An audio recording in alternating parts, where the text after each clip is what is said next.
আল্লাহর নবীজি বলেন দুনিয়াতে যারা ইনসাফ করবে, ন্যায় বিচার করবে, এই খালি বাচ্চা হইয়া পরিবারে, সন্তানের ভিতরে, বিবির ভিতরে, সব জায়গায় ইনসাফ যারা করবে, আল্লাহর নবী বলেন আল্লাহর চেয়ারের পাশে আল্লাহ একটা মেম্বার বানাবে, বাম পাশও খালি ডান পাশও খালি। নবী কয় বাম পাশে বসাবে না, আল্লাহ মেম্বারটা বসাবে ডান পাশে। সুবহানাল্লাহ। নবী বলেন শুধু তাই নয়, মেম্বারটা কাঠের হবে না, পাথরের হবে না, স্বর্ণের হবে না, মেম্বারটা হবে নূরের মেম্বার। আল্লাহর নবী বলেন জমিনে যারা ইনসাফ প্রতিষ্ঠা করবে, আল্লাহ এদেরকে হাসরে নিজের চেয়ারের পাশে ডান পাশে নূরের মেম্বারে সমাসীন করবে। अब किया रब शबाहत लेके आया हो, हकीकत उसको तू कर दे, मैं सूरत लेके आया हो, हकीकत उसको तू कर दे, मैं सूरत लेके आया हो। सुब्हानक ला इल्म लना इल्ला मा अल्लमतना इन्नका अंतल अलीमुल हकीम। सुब्हानक ला इल्म लना इल्ला मा अल्लमतना इन्नका अंतल अलीमुल हकीम। আলহামদুলিল্লাহ। অত্র এলাকার কৃতি সন্তান হযরত মাওলানা আবু সাঈদ সিদ্দিকী দামাত বরকাতুহুমের তত্ত্বাবধানে পরিচালিত প্রতিষ্ঠিত মারকাজুত তাকওয়া আল ইসলামিয়া মাদ্রাসার পরীক্ষার ফলাফল বিতরণ, পুরস্কার বিতরণ, ফলাফল প্রদান এবং ইসলামী মাহফিলে উপস্থিত মুআজ্জাজ মুকাররম হযরত উলামায়ে কেরাম, বিশেষ করে আমার পাশে বসে আছেন অত্র এলাকার যিনি দীর্ঘদিন ধরে মানুষের খেদমত করে যাচ্ছেন, দ্বীনের ইসলামের খেদমত করে যাচ্ছেন, জামিয়া সিদ্দিকিয়া পাকাপুল মাদ্রাসার সম্মানিত মুহাদ্দিস এবং পাকবাড়ি মসজিদের সম্মানিত খতিব হযরতুল আল্লাম মুফতি ওলিউল্লাহ সাহেব দামাত বরকাতুহুম। আরও উপস্থিত আছেন হযরত মাওলানা আব্দুল্লাহ সাহেব দামাত বরকাতুহুম, আমার আগে অত্যন্ত সুন্দর আলোচনা করেছেন। ধর্মগঞ্জ গোদারাঘাট জামে মসজিদের সম্মানিত খতিব হযরতুল আল্লাম মুফতি আব্দুল্লাহ আল মাদানী সাহেব দামাত বরকাতুহুম সহ অন্যান্য উলামায়ে কেরাম। সম্মুখপানে বসে আছেন দামি মানুষ, যারা তাদের সন্তানকে নবীর ওয়ারিস বানানোর ইচ্ছা করেছেন, কারোর ভাইকে ইচ্ছা করেছেন। উপস্থিত আছেন মাদ্রাসা বিশেষ হিতাকাঙ্ক্ষী, যার অবদান অনস্বীকার্য, বিল্ডিংয়ের মালিক হযরত, বিল্ডিংয়ের মালিক যিনি দুনিয়া থেকে বিদায় হয়ে গেছেন, উলামায়ে কেরামকে অনেক মহব্বত করতেন, মরহুম আপনারা তাকে চিনেন, উনি কবরে চলে গেছেন, আল্লাহ ওনার কবরকে জান্নাতের টুকরা বানান। ওনার ছেলে শাহজালাল ভাই এখানে উপস্থিত আছেন, যিনি মাদ্রাসার বিশেষ একজন মঙ্গলকামী, কল্যাণকামী জায়গা করে দিয়েছেন। আল্লাহ পাক তার দিলের আশা পূরণ করে দেন, আমাদের সবার দিলের আশা পূরণ করে দেন। আল্লাহ পাক যে আমাদেরকে মজলিসে আসবার বসবার সুযোগ করলেন, শুকর আদায় করি, পড়ি আলহামদুলিল্লাহ। দুরুদ সালাম বিশ্ব মানবতার নবী হযরত মুহাম্মদুর রাসূলুল্লাহ সাল্লাল্লাহু আলাইহি ওয়াসাল্লামের উপর। আসলে এক এক সময় এক এক বাতাস থাকে, যখন যে বাতাস বহে সেই বাতাসের খোরাকি দেওয়া লাগে। এখন একটা ইনসাফ ইনসাফ শব্দের বাতাস বইতেছে না, বাতাস বসতেছে। হাদি ইনসাফের লড়াই করে দুনিয়া থেকে বিদায় হয়ে গেল। আবার বিভিন্ন রাজনৈতিক দল সাম্য, মানবতা, ইনসাফ, মানবাধিকার এগুলার স্লোগান তুলে না। আবার আমেরিকাও সেই স্লোগান তুলে, মানবাধিকার কমিশন আছে না নাই, জাতীয় সংঘ, মুসলিম বিরোধী সংঘ, ঠিক কেনা বলেন?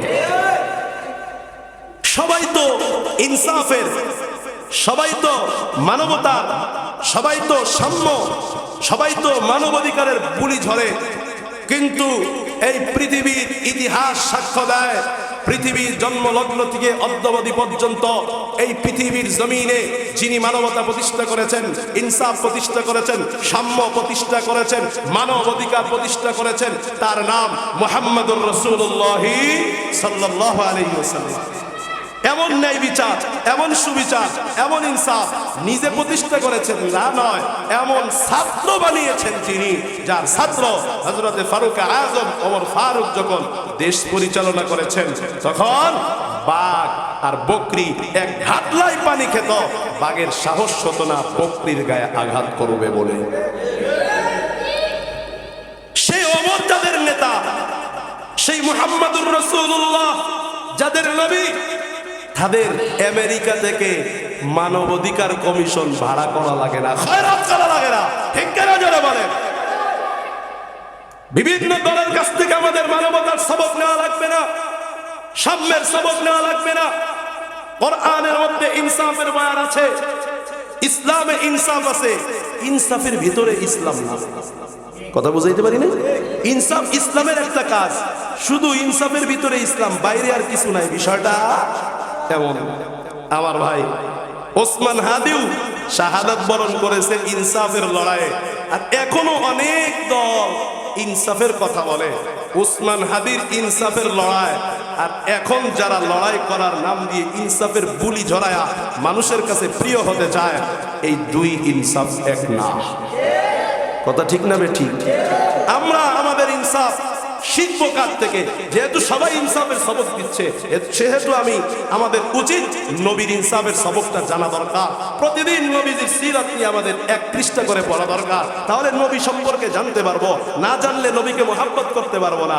না জানলে পশ্চিমারা একটা ট্যাবলেট খাওয়াবে, মনে করবো এটাই অ্যান্টিবায়োটিক। কথা কয় না? পশ্চিমাদের ওই ট্যাবলেটে যে পেট খারাপ হয় এটা বুঝবো না যদি আসল ট্যাবলেটের খবর না পাই। কথা বলেন ঠিক না বেটি? আমাদের ওলামা একরাম, আমরা তো সবাই একই কোরআন পড়ছি, মাদ্রাসায় পড়ছি, একজনের আলোচনা আর একজনের জন্য সহায়ক। কথা বুঝেন? আমার আগে হুজুর এই বিষয় নিয়ে আলোচনা করেছে, তো ওনার আলোচনা আমার জন্য সহায়ক। আমি ওখান থেকে আবার শুরু করছি। আমি একদিন বয়ান করতেছিলাম মানিকগঞ্জে, আমি যে হাদিস পড়তেছিলাম, হাসান জামিল সাহেব, উনি বড় মানুষ, আমি তো ছোট মানুষ, আমি যে হাদিস পড়তেছিলাম ওনাকে দেখে আমি শেষ করে দিছি, হুজুর ওইটা আমার ওই হাদিস পড়েই বয়ান শুরু করছে। তো আমি বুঝলাম উনি তো আমাদের মুরব্বী, আমাদের কওমি আলেমদের একজন উজ্জ্বল নক্ষত্র। তো হুজুর যেহেতু এই আমলটা করছে, আমিও মোটামুটি তারপরে থেকে একটু করা শুরু করছি, মানে অনুসরণ করা শুরু করছি। এখন আমিও যারে যেই বয়ানে পাই সেখান থেকে শুরু করি, কারণ কয় জিনিস মানুষের মাথায় যাবে। এই জন্য ইনসাফ নিয়ে কথা শুরু করছি। ভাইরা আমার, অল্প সময় আমার নবী কেমন ইনসাফ প্রতিষ্ঠা করেছেন এটা জানাবো ইনশাআল্লাহ। আগে ইনসাফের লাভ জানা দরকার। এই যে উসমান হাদি যে মারা গেল, কি লাভ? ইনসাফ প্রতিষ্ঠা করলে কি লাভ? ইনসাফ আমরা মনে করি শুধু রাষ্ট্রপ্রধান হয়ে রাষ্ট্রে ইনসাফ প্রতিষ্ঠা করা না। হুজুর বলে গেছেন ইনসাফ নিজের সাথে করতে হয়, নিজের ভিতরে প্রতিষ্ঠা করতে হয়, সন্তানের ভিতরে ইনসাফ প্রতিষ্ঠা করতে হয়, বিবির ভিতরে ইনসাফ প্রতিষ্ঠা করতে হয়, পরিবারের ভিতরে করতে হয়, সমাজে করতে হয়, এলাকায় করতে হয়, রাষ্ট্রে করতে হয়, গোটা পৃথিবীতে করতে হয়। আমার ভাই, এই ইনসাফের কি লাভ বলবো? وَنَضَعُ الْمَوَازِينَ الْقِسْطَ لِيَوْمِ الْقِيَامَةِ فَلَا تُظْلَمُ نَفْسٌ شَيْئًا। ইনসাফের বিপরীতটাকে বলা হয় জুলুম। ইনসাফ বলা হয় যার যার পাওনা তাকে বুঝায় দাও। সমান সমান আর ইনসাফ কিন্তু এক না। ছেলে জমি পাবে 100%, মেয়ে পাবে 50%, এটা ইসলাম। মেয়েকে হাফ দিলে, ছেলেকে ডাবল দিলে, এটা ইনসাফ। ছেলে মেয়েকে বরাবর দিলে এটা ইনসাফ না, এটা বেইনসাফি। যার যেটা পাওনা তাকে সেটা বুঝায় দাও, এটার নামই হলো ইনসাফ। ইন্নাল্লাহা ইয়া'মুরুকুম আন তু'আদ্দুল আমানাতি ইলা আহলিহা। আল্লাহ বলেন, আল্লাহ তোমাদেরকে আদেশ দেন তোমরা যার যার পাওনা তার কাছে বুঝায় দাও, যার যার আমানত তার কাছে বুঝায় দাও। ওয়া ইযা হাকামতুম বাইনান নাসি আন তাহকুমু বিল আদল, যখন মানুষের মাঝে মীমাংসা করবারে আমার আল্লাহ বলে মীমাংসা করার সময় অবশ্যই ইনসাফের সাথে, ন্যায়ের সাথে মীমাংসা করবা। মীমাংসার সময় নিজের দল দেখবা না, নিজের গোত্র দেখবা না, নিজের স্বার্থ দেখবা না। আরে বাবা, ইনসাফ আমার পরিবারেও করা লাগবে, সন্তানের মাঝেও করা লাগে। আল্লাহ বলেন হাসরের ময়দান আল্লাহ পাক ইনসাফের মানদণ্ড কায়েম করবেন। ওখানে আল্লাহ পাক কারোর সাথে বিন্দু পরিমাণ জুলুম করবে না। ফামাইয়ামাল মিসকালা যাররাতিন খায়রান ইয়ারা, যাররা পরিমাণ নেক আমল নিলে প্রতিদান পাবা, যাররা পরিমাণ গুনাহ করলে প্রতিদান পাবা রে বাবা। হাসরের কঠিন ময়দান আল্লাহর আরশটাকে বহন করবে 8 জন ফেরেশতা। জোরে বলেন কয়জন? আল্লাহ বলেন ওয়া তারাল মালাইকাতা আফিন মিন হাউলিল আরশি ইউসাব্বিহুনা বিহামদি রাব্বিহিম ওয়া কুদিয়া বাইনাহুম বিল হাক্কি ওয়া কিলা আলহামদুলিল্লাহি রাব্বিল আলামিন।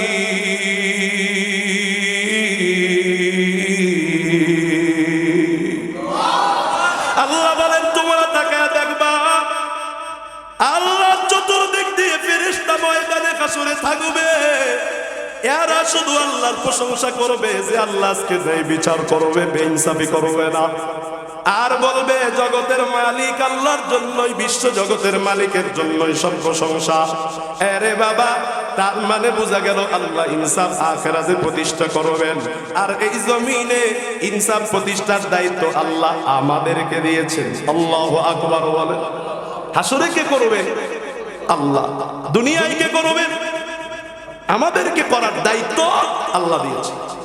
যার যার জায়গা থেকে চেষ্টা করে যাও, ওই কঠিন ময়দানে আল্লাহ যেহেতু ইনসাফ করবে, এই জমিনে যারা ইনসাফ করবে, ন্যায় বিচার প্রতিষ্ঠা করবে, ওদেরকে আল্লাহ দূরে রাখবেন না, হাসরে নিজের কতটা কাছে রাখবে। 2টা হাদিস আমি আপনাদেরকে শোনাবো, বড় আশ্চর্য হয়ে যাবেন আপনারা। 1 নাম্বার, সাবাতুন ইউদিল্লুহুমুল্লাহু ফি দিল্লি ইয়াউমা লা দিল্লা ইল্লা দিল্লু আল ইমামুল আদিল ওয়া ফি রিওয়ায়াতিন ইমামুন আদিল। আমার মায়ের নবী বলেন ওই কঠিন ময়দানে আল্লাহর হুঙ্কারে সবাই পাগল হয়ে যাবে, পরনে কাপড় থাকবে না, জুতা থাকবে না। ওই ময়দানে সবাই কান্না করবে, নাফসি নাফসি করবে, নবীরা পর্যন্ত পাগল হয়ে যাবে। একদিন 50,000 বছরের মতো মনে হবে। সূর্য এক অর্ধঘাত মাথার উপরে চলে আসবে, মানুষগুলো ঘামের সাগরে হাবুডুবু খাবে। ওখানে একমাত্র ছায়া আমার মাওলার আরশের ছায়া রে। আমার নবী বলেন সেই আরশের নিচে আমার মাওলা হাসরের ময়দানে 7 শ্রেণীর মানুষকে ছায়া দিবেন। কোন কয় শ্রেণী?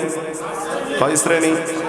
আমার নবী বলেন এর মধ্যে 1 নাম্বার, এই জমিনে যারা ন্যায় বিচার, ন্যায় ইনসাফ প্রতিষ্ঠা করবে, তাদেরকে আমার মাওলা তারা আরশের নিচে ছায়া দিয়া তাদেরকে নিরাপদ রাখবে।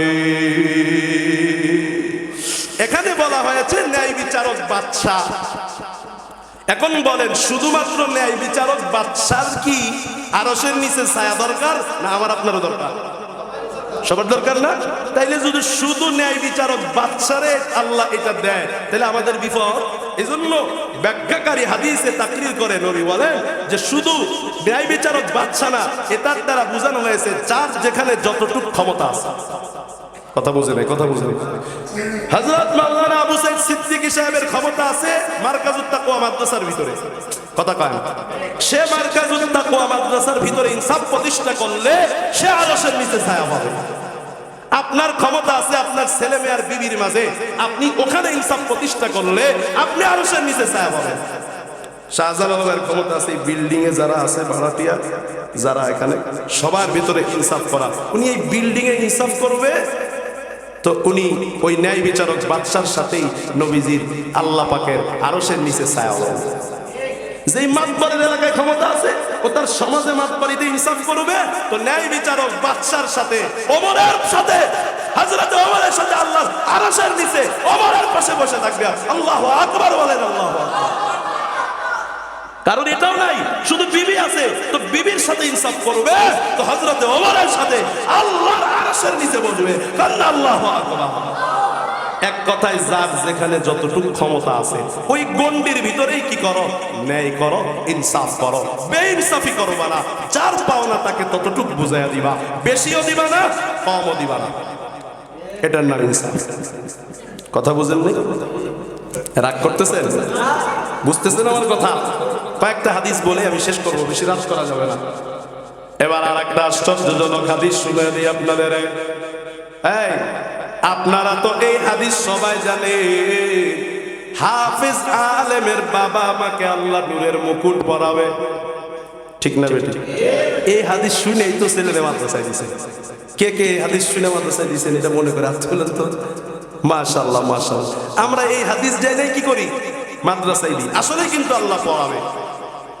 এই মুকুটের জ্যোতি হবে চতুর্দিক। ওই হাদিস আপনারা জানেন, আমি ওই হাদিস এখন বলে সময় নষ্ট করতে চাই না।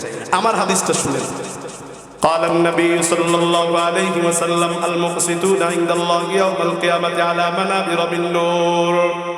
এই হাফেজ আলেমের বাপের মর্যাদার থেকে বেশি মর্যাদার হাদিস শোনাবো। শুনবেন শুনবেন শুনবেন শুনেন শুনেন একটু শুনেন। আমার মায়ার নবীজি ডাক দিয়া কয়, যারা দুনিয়ায় ইনসাফ প্রতিষ্ঠা করবে, আল্লাহ কোরআনে কয় ইন্নাল্লাহা ইউহিব্বুল মুকসিতিন।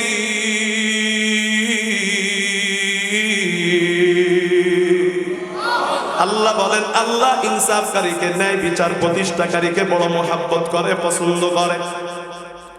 আমার নবী কয় আল মুকসিতুন, হাসরে দুনিয়াতে যারা ইনসাফ করবে, ন্যায় বিচার প্রতিষ্ঠা করবে, আমার মাওলা যেই চেয়ারের মধ্যে হাসরের ময়দানে বসবে রে, আল্লাহর চেয়ারের পাশে আমার মাওলা একটা মেম্বার বানাবে।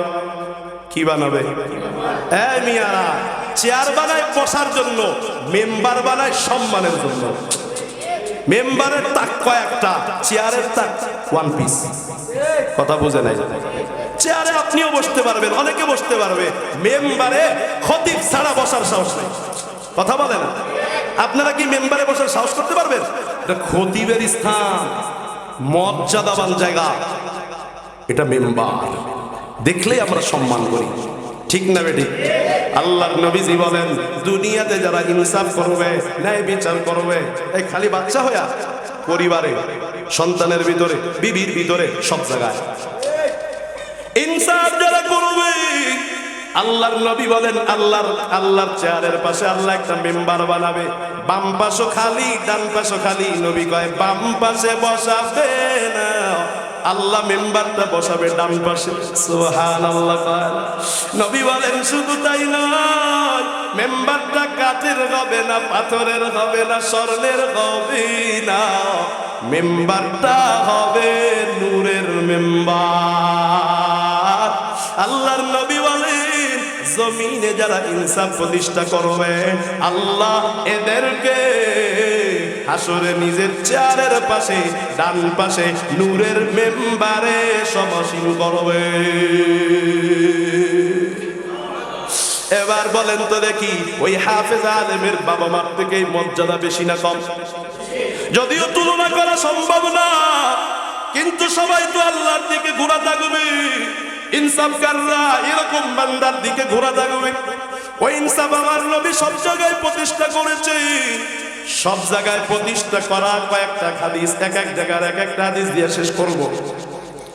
আমার নবী নিজের বিরুদ্ধে গেলেও ইনসাফ প্রতিষ্ঠা করেছেন।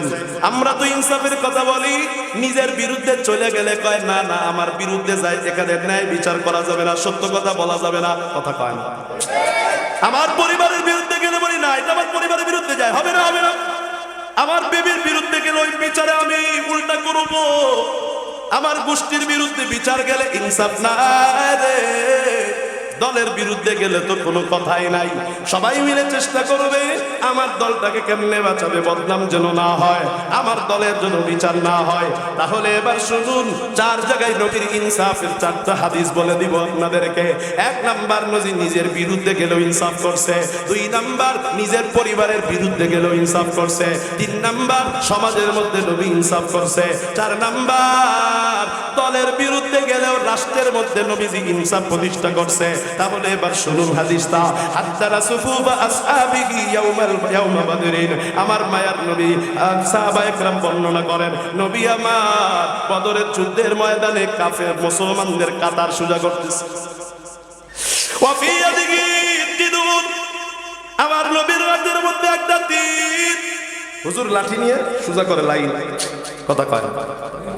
আমার মায়ার নবী হাতের মধ্যে একটা তীর নিয়ে বলতেছে লাইন সোজা করো, লাইন সোজা করো। কই? বদরের যুদ্ধে। আর হঠাৎ করে ফামাররা বিসাওয়াত, হযরতে সাওয়াদ রাদিয়াল্লাহু আনহু নামে একজন সাহাবীর পেটটা একটু সামনে বেড়ে গেছে, লাইন থেকে সামনে চলে। আমার মায়ার নবী আদর করিয়া তীরটা তার পেটের মধ্যে টেকা কয়, সাওয়াদ ইস্তাবি, কাতার সোজা করো। আদর করে বলছে।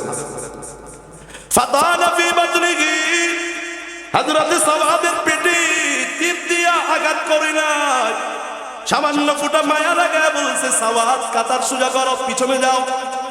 এই কথা যেই না মাত্র বলছে রে, হযরতে সাওয়াদ রাদিয়াল্লাহু আনহু কয়, আওজাবাতনি, ও নবী আপনি তো আমারে কষ্ট দিলেন, ব্যথা পেয়েছি। ওয়া ক্বাদ বা'আতাকাল্লাহু বিল হাক্কি ওয়াল আদলি, অথচ আল্লাহ আপনাকে সত্য দিয়া পাঠাইছেন, আল্লাহ আপনাকে ইনসাফ দিয়া পাঠাইছেন, ন্যায় বিচার দিয়া পাঠাইছেন। ফাআকিদনি, ইনসাফ করো, আপনি আমার পেটে আঘাত করছেন, আমিও আপনার পেটে আঘাত করব। আকিদিনি, আমারে সুযোগ দেন, আমিও আপনার সাথে ইনসাফ প্রতিষ্ঠা করব, আপনার তার মানে আপনার পেটে তীর দিয়ে আঘাত করব। আহারে, আমার নবী কিন্তু রাষ্ট্রপ্রধান, আমার নবী কিন্তু আগে পরের গুনাহ মাফ। ওই নবীজি একটু ফোটাও ভাবেন না, সাথে সাথে চিন্তা সাওয়াদের কাছে দিয়া কয়, সাওয়াদ সুযোগ করে দিলাম, আমার পেটেও তুমি তীর দিয়ে আঘাত করো। হযরতে সাওয়াদ তীরটা নিয়ে আমার মায়া নবীর পেছনের দিকে যায়, কয়, নবী গো নবী, আমার পেটে তো কাপড় ছিল না, আপনার পেটে তো কাপড় দেখা যায়। আমার নবী নিজের হাতটা দিয়া পেটের থেকে কাপড় তুলি হযরতে সাওয়াদরে ডাক দিয়া কয়, দে রে সাওয়াদ, দে না, আমি জমিনে ইনসাফ প্রতিষ্ঠার জন্য এসেছি, দ্রুত আমার পেটে আঘাত কর। এই অবস্থায় যদি আমি নবী মারা যাই, ইনসাফ প্রতিষ্ঠা না করে আমি নবী দুনিয়া থেকে বিদায় হব। ও সাওয়াদ, আমার পেটে আঘাত কর। হযরতে সাওয়াদ তীরটারে নিয়া 2টা হাত ধরিয়া আমার মায়ার নবীরে জড়ায়, আমার মায়ার নবীর পেটের মধ্যে 2টা ঠোঁট দিয়া চুমু বসায়া দেয়। আমার মায়ার নবী কয়, মা আমালাকা আলা গাদা ইয়া সাওয়াদ, ও সাওয়াদ, এটা আবার কি করতেছো? দ্রুত তীর দিয়া আমি নবীর গায়ে আঘাত করব। হযরতে সাওয়াদ বলে, না রে নবী, না, মারার জন্য আঘাত করার জন্য এটা করি নাই। কোন দিন জানি দুনিয়া থেকে চলে যাব, সিস্টেমে একটু আপনার পেটের মধ্যে চুমু দিলাম, হাসরে বলবো, আল্লাহ যেই ঠোঁট দিয়া নবীরে চুমু দিছি, ওই ঠোঁটটা জাহান্নামে দিও না। আমার নবী বলেন, যেই ঠোঁট আমি নবীর শরীরে চুমু করেছে, ওই ঠোঁট কষ্টিন কালেও আমার মাওলার জাহান্নামে যেতে পারে না। বুঝাবার বিষয়, আমার নবী নিজের বিরুদ্ধে গেছে, ইনসাফ করছে কি করে নাই? নবীর উম্মতের দলেরা এবার শুনে দেখুন না, এবার শুনে নিন। নবীর বিবির বিরুদ্ধে গেছে, নবী ইনসাফ প্রতিষ্ঠা করছে কিভাবে? আমার মায়ার নবী এক বিবির ঘরে খানা খাইতে বসছে, আর এক বিবি সতীন, নবীর বিবির সতীন, আর এক বিবি একটা প্লেটে কিছু তরকারি পাঠাইছে। বড় ছেলের বাড়িতে বাবা মা খানা খায়, ছোট ছেলে একটু তরকারি পাঠায় দেয়। কথা কয় না, আছে না নাই? এক বিবির ঘরে খানা খায়, আর এক বিবি তরকারি পাঠায়। যার ঘরে খানা কয় সতীনে আবার তরকারি পাঠাইছে, আমার ঘরে খানা আমার স্বামী, ও পাঠাইলো কেন তরকারি? খাদেমের কাছে একটা থাপ্পড় দিয়া প্লেটটা ভেঙে ফেলায়। আমার আপনার মায়ার নবী কয় খাদেম কোথাও যাবি না, এখানে দাঁড়ায় থাক, তোর সাথে আমার কাজ আছে। এবার আমার মায়ার নবী রহমতের নবী বাঙ্গা প্লেটের টুকরাগুলো নিজের হাতে জমা করে উঠায়। যেই বিবি প্লেটটা ভাঙছে ওই বিবির শোকেসের কাছে গিয়ে একটা নতুন সুন্দর প্লেট বের করে, ভাঙ্গা প্লেটের টুকরাগুলো শোকেসে ভালো প্লেটের জায়গায় রেখে দেয়। ভালো প্লেটটা নিয়া আমার নবী কয় খাদেম, আমার যেই বিবি তোর কাছে খানা পাঠাইছে ভালো প্লেটে, এই বিবির ঘর থেকে তোরে প্লেট দিয়ে দিলাম, যে ভালো প্লেট পাঠাইছে তারে ভালো প্লেট দিয়ে আসো, যে প্লেট ভেঙ্গেছে তার ঘরেই ভাঙ্গা টুকরাগুলো থাকবে। নবী একথা চিন্তা করেন নাই, আমার বিবি তো আমার বিরুদ্ধে চলে যাবে, রাগ হয়ে যাবে, রাগের কথা খেতা পড়ি। আমার নবী বলে বিবির বিরুদ্ধে যাই যাবে, ইনসাফ করতে হবে। সন্তানের বিরুদ্ধে গেল, নবী ইনসাফ করেছেন। নবীর উম্মতের দল সমাজেও নবী ইনসাফ করেছেন। হযরতে নোমান ইবনে বাশির রাদিয়াল্লাহু তাআলা আনহু, হযরতে নোমান নিজে বর্ণনা করেন, ভাই আমার আব্বা জান আমার একটা গোলাম হাদিয়া দিল। এখন যেমন গাড়ি আর বাড়ি দামি, ওই জামানায় গোলাম সবথেকে গুরুত্বপূর্ণ সম্পদ ছিল। গোলাম হাদিয়া দিছে, মার কাছে গেছে, বিবিরে ডাক দিয়া বাশির কয় তোমার ছেলেরে একটা গোলাম হাদিয়া দিছে। মা কি হবে, খুশি হবে না? কথা কয়, আপনার ছেলেরে যদি একটা কিছু দেন আপনার বিবি কি হবে, খুশি হবে।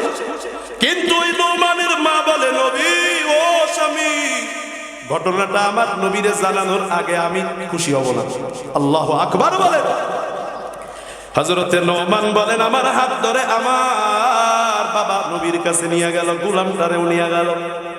আমার বাবা নবীরে কয় নবী আমার ছেলে নোমানদের একটি গোলাম হাদিয়া দিছি। আমার নবীজি বলেন অন্য ছেলেদের কি কি দিছো নাকি? হযরতে বাশির বলে না না, একটা ছেলের এই মাত্র আমি গোলাম দিছি। নবী ডাক দিয়া কয় ইত্তাকিল্লাহ, ও আমার সাহাবী আল্লাহরে ভয় করো, ওয়াদিলু বাইনা আওলাদিকুম, আর সকল সন্তানদের মাঝে ন্যায় আর ইনসাফ প্রতিষ্ঠা করো। গোলাম দিলে সব ছেলেরে দিবা, না দিলে কারোরে দিবা না। গোলাম দিলে সব ছেলেরে দিবা, না দিলে কারোরে দিবা না। ও নবীর উম্মতের দল, এটা গেল নিজের ছেলের বিরুদ্ধে গেছে, নিজের একজন ছেলের বিরুদ্ধে বাবারে আল্লাহর নবী ইনসাফের দাওয়াত দিয়েছে। এবার শুনে নেন সমাজের মধ্যে নবী কেমনে ইনসাফ প্রতিষ্ঠা করে। আমার মায়ার নবী বয়ান করতেছে, হাদিস বর্ণনা করতেছে, বুঝতেছেন আমার কথা? হাদিস বর্ণনা করতেছে, পিছনে একজন সাহাবী বসা, সাহাবীর কাছে হঠাৎ করে দূর থেকে দৌড়ায়া খেলতে খেলতে তার ছেলে আসছে। ছেলেটা আসার পর বাবা ছেলের মুখটা মুছায়া দিছে, মাথাটা মুছায়া দিছে, মুছায়া একটা চুমু দিয়া ছেলেটারে আদর করে ডান কোলে রানের মধ্যে বসায়া দিছে। কিছু সময় পর তার আর একটা মেয়ে খেলতে খেলতে বাবার কাছে মসজিদে নববীতে ঢুকছে। ওই সন্তানটা মেয়ে, বাবা মেয়ের মুখটা মুছায়া দিছে, মাথাটাও মুছায়া দিয়ে একটা চুমু দিয়া মেয়েটারে কোলে না বসায় আমার মায়ার নবী নিচে, সাহাবী নিচে বসায়া দিছে। আমার মায়ার নবী এটা দেখা রাগ হইয়া বয়ান বন্ধ করে দিছে, আর ডাক দিয়া কয় সাহাবী ফাআল্লাহ ফাখিদাকাল ইউসরা, ডান কোলের মধ্যে ছেলেটারে বসাইছো, তোমার বাম কোলটা কি খালি নয়? কেন তুমি তোমার ছেলেকে কোলে বসাইলা? বাম কোল ফাঁকা রাইখা কেন মেয়েটাকে নিচে বসাইলা? উঠাও, ইনসাফ প্রতিষ্ঠা করো রে আমার সাহাবী। সাহাবী আবার নিজের বাচ্চাটারে থরথর করে কাঁপতে কাঁপতে উঠায়া দিছে। আমার নবী একটা মুস্কি হাসি দিয়া কয় আল্লাহ আদালতা, এখন তুমি ইনসাফ করলা। মা হালিমা আমার মায়ার নবীকে ডাক দিয়া বলেন ও মুহাম্মদ, যতদিন আমার দুগ্ধ পান করেছো ডান পাশে দুগ্ধ পান করেছো, বাম পাশে কেন মুখ দাও নাই? কয় মা আপনার আর একটা সন্তান দুগ্ধ পান করতো, দুইটা দুগ্ধই যদি আমি মুখ লাগায় দিই আমার ভাই খাবে কি? আমি ইনসাফ করেছিলাম। আমার নবী শিশুকালে আমার নবী দুধ পান করতেও যেই নবী ইনসাফ করে, ওই নবী থাকতে কোনো মানব অধিকারের ইনসাফ আমাদের লাগবে না, কোনো জাতীয় সংঘের ইনসাফ লাগবে না, কোনো দলের ইনসাফ আমাদের লাগবে না। আমাদের মডেল হিসাবে বিশ্ব মানবতার নবী যথেষ্ট। চিল্লা এখন ঠিক না? এবার শুনুন, সমাজের বিরুদ্ধে গেলে কেমনে ইনসাফ করে নবী।